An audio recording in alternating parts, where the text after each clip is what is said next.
আসসালামু আলাইকুম। আজকে আমি আপনাদের সাথে একটা পিঠার রেসিপি শেয়ার করব। আশা করি সবাই দেখবেন। এখানে আমি দুধ নিয়ে নিয়েছি। দুধটা দিয়ে কিন্তু আটাটা খুব ভালো করে কাই করে নেব।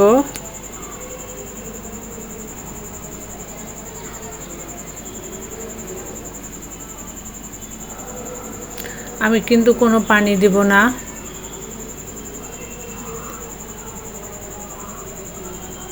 আটাটা কাই করে নেওয়া হয়েছে।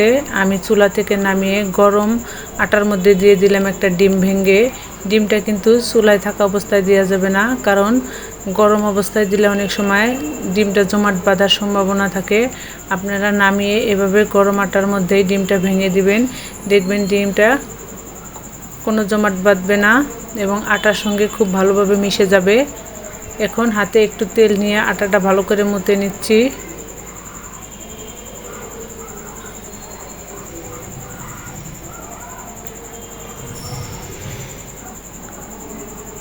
এভাবে কিন্তু তেলটা দিয়ে আটাটা ভালো করে মুথে নেবেন।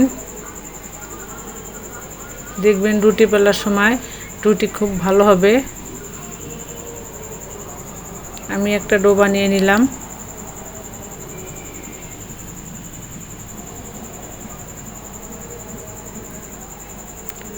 আমি আমার যা মিলে দুইজনে মিলে কিন্তু এই পিঠাটা তৈরি করতেছি।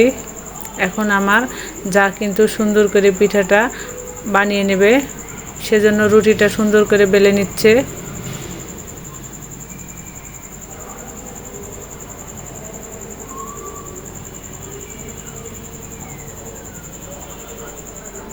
রুটিটা কিন্তু একটু পাতলা করে বেলতে হবে, মোটা করে বেলা যাবে না।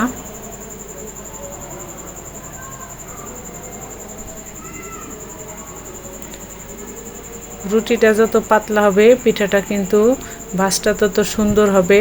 ভাজলেও কিন্তু ভিতরে সুন্দর হবে, কাঁচা থাকবে না। এভাবে রুটিটা সুন্দর করে ভাজ দিয়ে নিতে হবে।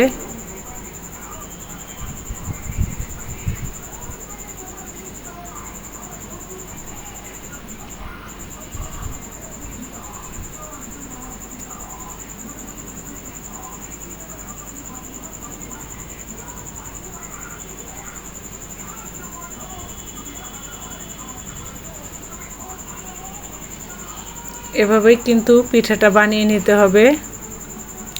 সবগুলো পিঠাই কিন্তু আমি এভাবে বানিয়ে নেব।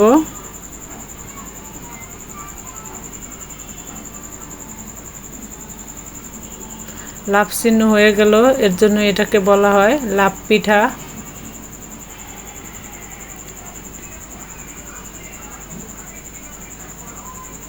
সবগুলো পিঠাই কিন্তু এভাবে বানিয়ে নিলাম। এই পিঠাগুলো এখন তেলে ভেজে নেব। তেলটা গরম হয়েছে, এখানে দিয়ে দিচ্ছি পিঠাগুলো কিন্তু খুব অল্প আছে ভাজতে হবে, কখনোই জোরে আছে ভাজা যাবে না, তাহলে পিঠার ভিতরে একটু কাঁচা কাঁচা থেকে যাবে। সবগুলো পিঠাই কিন্তু আমি এভাবে সুন্দর করে ভেজে নিয়েছি। এখন আমি চিনি আর 2টা সাদা এলাচ দিয়ে শিরাটা জাল করে নিয়েছি।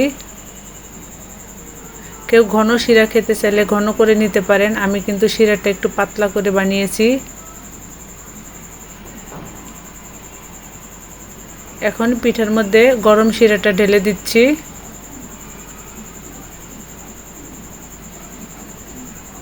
ভেজার পর পিঠাগুলো কিন্তু একটু বড় বড় হয়ে যাবে। দেখুন পিঠাগুলো একটু বড় হয়েছে। আল্লাহ হাফেজ।